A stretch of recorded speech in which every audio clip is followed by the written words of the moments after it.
தமிழக வெற்றிக் கழகம் நண்பர் விஜய் அவர்களின் கட்சிக்கு பின்புலமாய் உள்ள அர்ப்பணிப்பு ஆச்சரியப்படுத்துகிறது. 100 கோடிக்கும் மேல் சன்மானம் பெறும் திரு விஜய் 100 கோடிக்கும் மேல் சனத்தொகை கொண்ட இந்திய அரசியலில் தமிழக அரசியல் என்பது முதலில் நாளைய இந்தியாவை வெல்வதாக இருக்க வேண்டும்.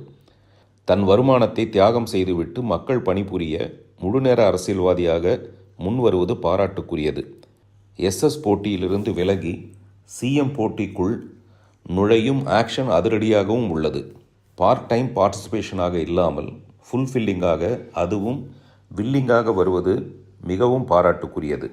ஆனால் மகாஸ்ரீ மகாராஜா ஒருவர் முற்றும் துறந்து முனிவராக போவதைப் போல நடிப்பு சாம்ராஜ்யத்தை, நவரத்ன கிரீடத்தை கழற்றி வைக்கப் போகிறார் என்பதை கண்டு மனம் சட்டென சங்கடம் கொண்டது. ஒரு சினிமா ரசிகனாக, விஜய் விரும்பியாக வேண்டுமா இவ்வளவு தியாகம்? இவ்வாறு பலவாறு கேள்வி